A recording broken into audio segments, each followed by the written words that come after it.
Hello, I am Sky from 3 Gear Paradox, and I'm here to show you guys the first dungeon of the game. We're currently still in alpha, so there's not a lot of interesting stuff going on in the first dungeon, but after getting around 100 views in the first 4 days of posting our first video, we felt that we should post another video, and we actually wanted to show you guys some of the gameplay and some in-game images, because we're replying to those comments that we had that said, hey, can we see some in-game stuff? So yeah, we're going to be showing you that. But I thought I'd give you guys just a small intro really quickly about myself and why I'm working here at 3 Gear Paradox, because I would like to show you guys and prove to you guys that we're not just teenagers that want to get out a game. We're committed to this game. We're going to make it right, we're going to make it fun, and we're actually putting our effort into it. So, a quick intro to me. I am our programmer and our assistant for doing some sorts of graphics. I'm working on icons and whatnot, so any little weapons that you see or whatnot, beginning of the game that is, might have been done by me. There's a very small chance that they're done by me, but I've thrown a few things in there and said, here's what I can do. Bomber's normally head of that, so a lot of the icons you see and a lot of the stuff you're seeing in-game are done by Bomber, but I'm assisting him with art right now. The map that you saw at the very beginning of this video, that small intro part, was done by me after Shane finished up the concept for it. You guys saw that in the previous video. If you haven't seen the previous video, you should go watch that right now. Anyhow, now that we've got introductions out of the way, you know what my job is, and I know I didn't explain why I'm working here. I'm working here because I love making games, and this is what I want to do. I love programming, and my team is amazing. That's all I really got to say. Alright. Now, I know you are all pretty much just saying, shut up and show us the dungeon, so without further ado, let us get into the dungeon. Alright, thanks. So, hello everybody, and welcome to the game. So as you can see, it's very simple. A lot of the textures aren't quite done yet, but we're working on it. Don't currently know what the world's going to be named, so we just calls it blank for now.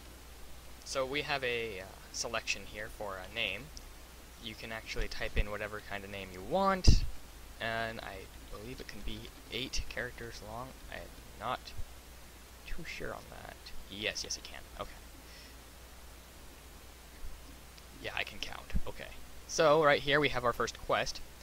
As you can see, you have multiple choices to what you want to say. You can actually change the course of the game by what you decide to say and what you decide to do. So we're going to go ahead and say yes, be nice and all that, you know. This guy's telling us, oh, it's my son, he's lost, and he gives us the choice of either having a sword, a staff, or a bow. Now, because this is just a alpha video, and I don't want to give away the awesomeness, which is the staff and the bow. I mean, yes, the sword is awesome too, but I mean, these two we went a lot into work with in this one as well. I put a lot of work into it. It's generic, so I'm going to use it because it's generic, and I don't want to give away too much. So, we're going to choose a sword, and he's going to tell us, you know, oh, good choice and whatnot. I'm not going to give away too much of what the town looks like, but I'm going to go off the path a little bit here, apparently. So, as you can see, we can equip the Raven Blade, which is a sharp blade. You can see the description at the top of the screen, and the name of the weapon, and the weapon at the bottom of the screen where your inventory is. As you pan through here, you can see what's available for that. I'm going to talk to this guard here. And again, you can just tell him, nah, bugger off, I don't want to help you. Or you can be like me, and you can be nice and be like, okay. So he's gonna give you some money for some potions. We're just gonna go through with this and go buy some potions, even though I wouldn't if I was playing. If I was like seriously playing, I would just save the money because I'm a pro like that. Yeah. So this is the potion shop here, and very generic stuff to say. We have 350, so let's just go ahead and buy one. For now, let's save some money. It's okay, you know, thanks. So we bought a potion. You can see that some people are just showing up in the town as you choose to do stuff. People will come in and out of towns, and they will be able to interact with the environment, which is a pretty awesome thing, and you can thank my programming skills for it. Alright, so this is our first dungeon. As you can see, it's a very much maze-like dungeon. There's a chest here. Very generic chest, has an antidote in it. By holding down shift, you can run.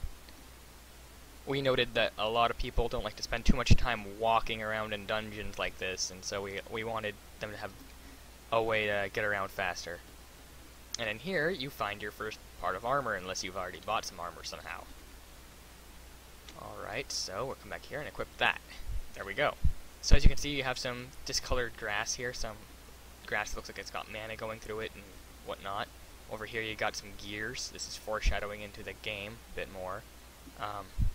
Just a little interesting thing we've added into the first dungeon. And again, this is very tutorial, so excuse me for that. So you have this kid here. You're assuming, okay, this is probably the guy's son, so you want to talk to him. He's like, oh, okay, you're saving me, thanks. And here's your first boss monster. This old mimic is going to emerge and be like, oh, I don't think I want you to save that person. So right now, as of right now, you have few items. If you collected the antidote, you can guard. You have no skills as of now, and you can of course attack. Being a very generic boss fight, we wanted it to just be like, okay, attack, attack, attack, you know, get this over with. Just to show them what a boss fight can be like. But we went a little bit farther. If you notice, my health is getting kind of low. I'm really hoping I don't die here. Alright, yeah. So, I'm pretty much forced into using my potion. So we wanted them to learn about, you know, okay, did you really go and get a potion or not? If you didn't, it might benefit you to have gotten the potion.